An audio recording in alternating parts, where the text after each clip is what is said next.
Hello friends. आज हम फिर से आ गए एक नया चैप्टर लेके। एक नया मैथ करेंगे हम आज। दिखाई दे रहा है, इसमें लिखा हुआ है बैंकिंग सेक्टर। इसमें हम करेंगे रिकरिंग डिपॉजिट। ये रिकरिंग डिपॉजिट होता क्या है? एक्चुअली रिकरिंग डिपॉजिट वो होता है कि अगर हम लोग जिस अमाउंट का रिकरिंग डिपॉजिट खोलें उसी अमाउंट को हर महीने हमको बैंक में जमा करना पड़ता है, मतलब डिपॉजिट करना पड़ता है। ठीक है, तो मान लेते हैं हम 100 रुपया का एक रिकरिंग डिपॉजिट खोला बैंक में और उसका रेट ऑफ इंटरेस्ट है 5%।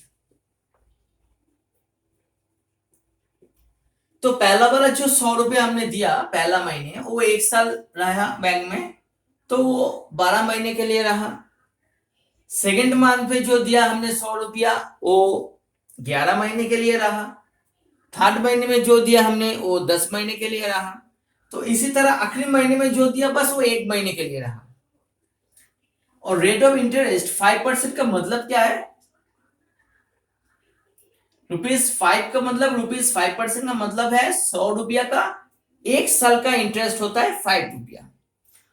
तो जो रुपया हमारे आखिरी महीने में दिया वो तो बस 1 महीने के लिए रहा। तो उसी हिसाब से उसका 5% कैसे मिलेगा? तो उसका अमाउंट कम होगा। ये 100 रुपया पहला वाला जो दिया वो वाला, उसमें से हम 1 साल बाद 5 रुपया मिलेगा हमको। पर दूसरा महीने जो के लिए दिया वो तो 11 महीने के लिए रहा, तो 1 साल नहीं रहा, तो उसके लिए वो 5 नहीं मिलेगा। तो उसके बाद जो होगा वो अलग सा होगा। तो एक एक प्रिंसिपल एक एक अलग अलग महीने के लिए रह रहा है। ठीक है, तो इसके लिए हम लोगों को कैलकुलेशन में बहुत दिक्कत होगा। तो इसलिए हम लोगों ने क्या किया, एक इक्विवेलेंट प्रिंसिपल निकाला। ठीक है, क्या निकालेंगे? Equivalent principal. तो मान लेते हैं पहले वाला जो 100 रुपया दिया था वो 12 महीने के लिए रहा।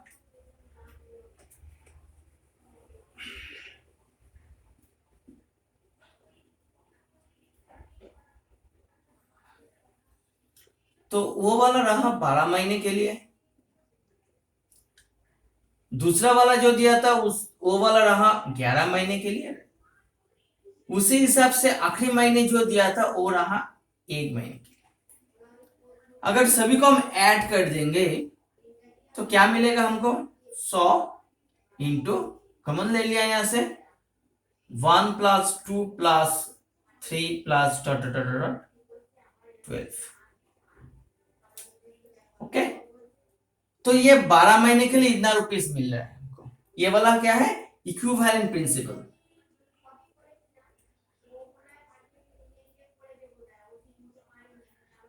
Equivalent principal.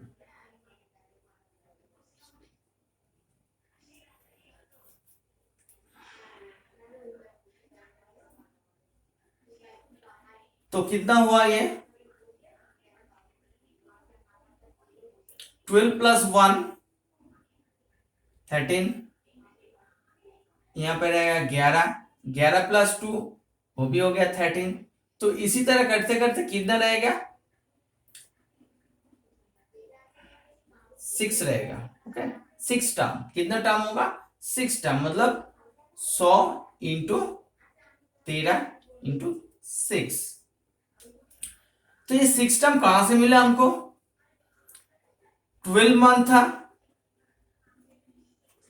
उसका आधा हो गया 6 मंथ, मतलब 12/2। तो अगर 12 टर्म की जगह में अगर n टर्म हुआ तो हमारा क्या आएगा? ये n/2 इसके जगह में, तो 100 × n/2। ओके, और ये वाला कहां से मिला? 1+12, 1+12, 12 की जगह में हम क्या लिखेंगे? n term. ओके, तो हमारा प्रिंसिपल क्या निकला? 100 की जगह में हम लिख देंगे प्रिंसिपल, मतलब p into n/2 into n+1। तो ये हुआ हमारा इक्विवेलेंट प्रिंसिपल। ओके, तो हम पर हमको इसका रेट ऑफ इंटरेस्ट निकालना है। तो कैसे निकालेंगे? चलो इसको इरेज करते हैं।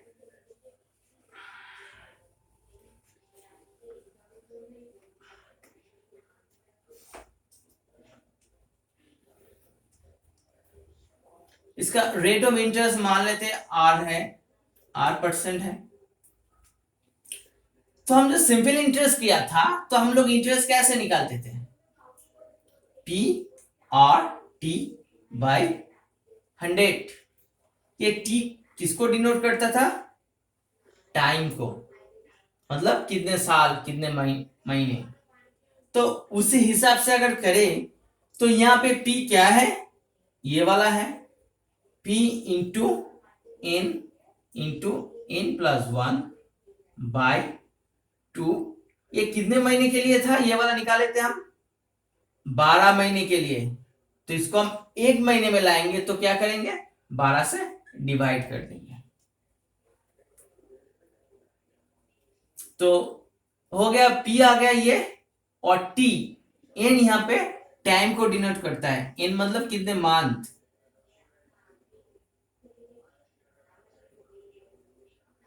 ठीक है, तो कितने टाइम इसको डिनोट कर रहे हैं। तो रह गया क्या, R/100, तो इंटू R/100 इसको लिख दिया हमने। तो ये वाला क्या हुआ, I हो गया। तो I निकालना हुआ तो क्या हुआ, इंटरेस्ट निकालना था, तो P into N/2 into N plus 1 by 12 into R/100। ये 12 क्यों आया पता है, जो हमने 12 महीने के लिए निकाले थे तो एक महीने में लाया उसका, तो इसलिए 2 से डिवाइड हो गया। तो अगर मैच्योरिटी वैल्यू मतलब एम भी निकालना हो तो क्या होगा, प्रिंसिपल प्लस इंटरेस्ट। तो प्रिंसिपल कितना है, हर एक महीने हमने 100 करके दिया था, तो अगर इन महीने हमने दिया होता तो n इंटू पी, ये हो गया टोटल प्रिंसिपल। हर एक महीने पी करके दिया था हमने, तो n महीने में कितना होगा, n into P, plus interest कितना होगा, p into n plus 1 by 2 into 12 into R/100। Okay, तो ये वाला हो गया हम लोगों का मैच्योरिटी वैल्यू। आया समझ में, ये वाला हो गया n इंटू पी, ये वाला हो गया p इंटू टी, ये वाला R/100।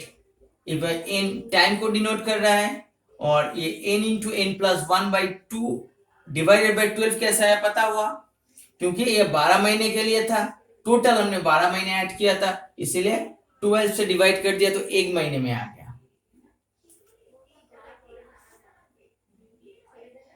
वो एक महीने में आ गया, उसी एक महीने को हम n से अभी मल्टीप्लाई कर रहे हैं। ठीक है, तो अभी ये वाला फॉर्मूला को लेके हम एक मैथ ट्राई करेंगे। ठीक है, देखते हैं कैसे होता है। मेरे ख्याल से तुम लोगों को ये वाला समझ में आ गया होगा, तो इसको एक स्क्रीनशॉट ले लो, इसी फॉर्मूले को यूज करके हम लोग ट्राई करेंगे। ये तो एक ही फॉर्मूला है मैच्योरिटी वैल्यू का, और इंटरेस्ट का ये है, ये वाला इंटरेस्ट का, ये वाला मैच्योरिटी वैल्यू का। ये दोनों फॉर्मूला को हम यूज करेंगे और ट्राई करेंगे मैथ को। ठीक है,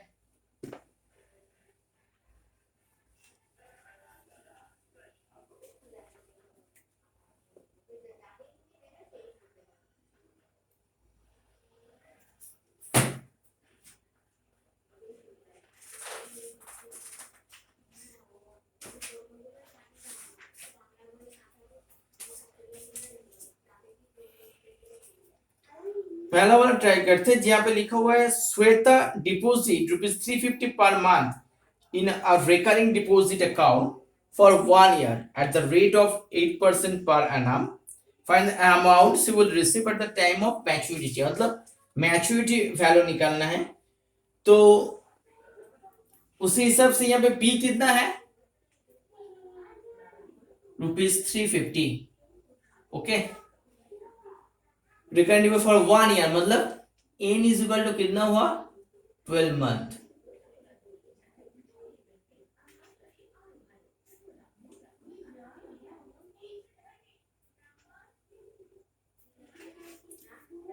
n मिल गया हम लोगों को, और क्या है, r है, r इज इक्वल टू क्या है, 8%।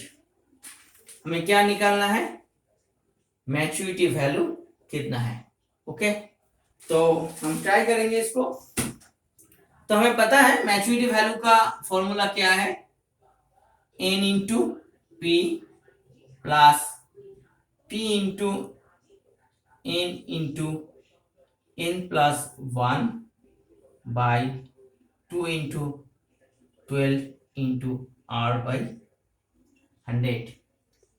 तो n के हिसाब से हो गया हमारा 12 मंथ इंटू 350 प्लस p का हो गया यहाँ पे 350 into 12 into 12 plus 1 by 2 into 12 into r मतलब 8 बाई 100। बस इसको कैलकुलेशन करना है धीरे से, ठीक है, जल्दबाजी नहीं करना है, तब तो पूरा गड़बड़ हो जाएगा।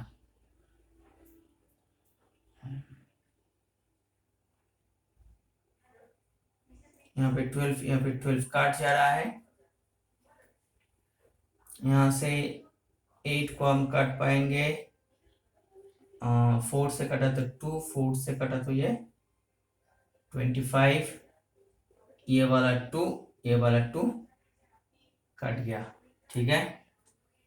तो रह गया कितना, 350 इंटू 13 बाई 25। ओके, तो अभी हम यहां से 350 कॉमन ले लेंगे, तो क्या रहेगा यहाँ पे 12 प्लस 13 बाई 25।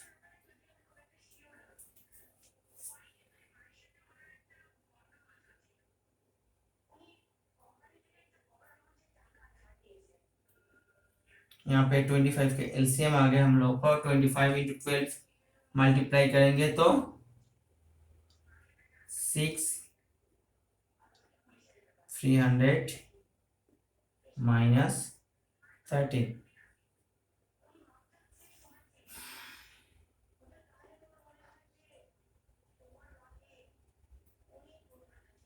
तो 350 इंटू 13 माइनस करेंगे बाई 25 आ गया, इसको माइनस किया तो 287। 25 से इसको काटेंगे हम, 25 1 या 25 रह गया 100, 1004 14। तो इसको हम मल्टीप्लाई करेंगे 287 इंटू 14,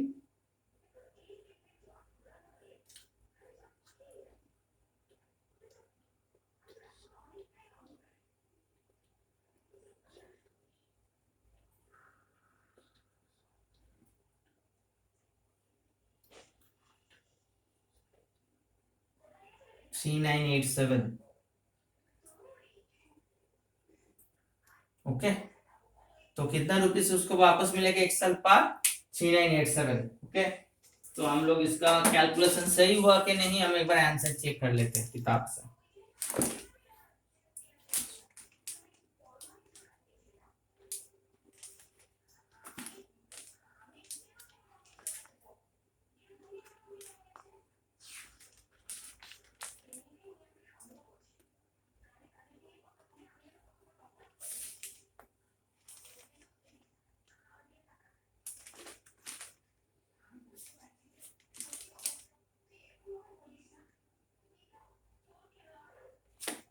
लगता है हम लोगों ने कुछ गलतियां किया है कहीं पे, कैलकुलेशन को एक बार चेक करना पड़ेगा हम लोगों को।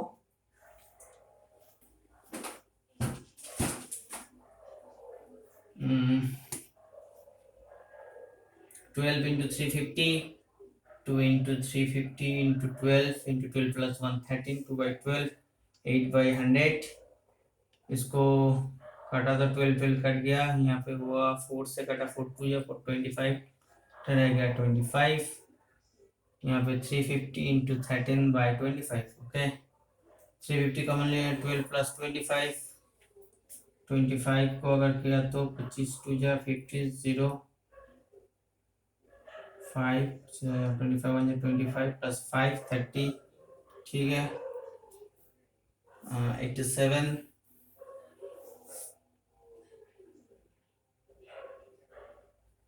ठीक है।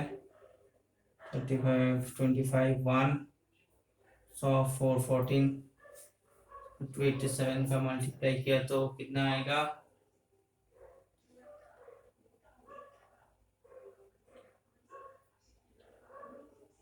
चल हाँ, यहाँ पे गलती हुआ है हम लोगों को, ये मल्टीप्लिकेशन में लगता है गलती हुआ है। फिर से करेंगे इसको हम दोबारा। 287, खाली आ जाओ बेटा। 287 इंटू 14,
ओ सॉरी सॉरी, गलती यहाँ पे हुआ। ये वाला प्लस था, ये वाला माइनस हो गया, ये वाला प्लस होगा। ओके, तो हो गया ये 331, आया समझ में? 313। चलो अभी मल्टीप्लाई करना है इसको।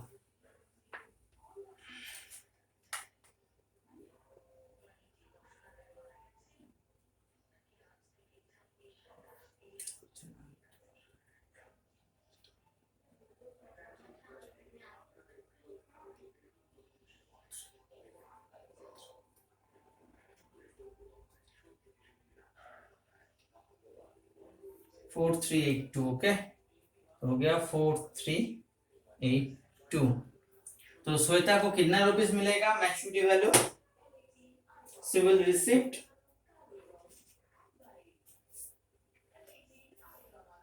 तो आंसर लिखना है हमें, she will receipt ₹4382 at the time of maturity.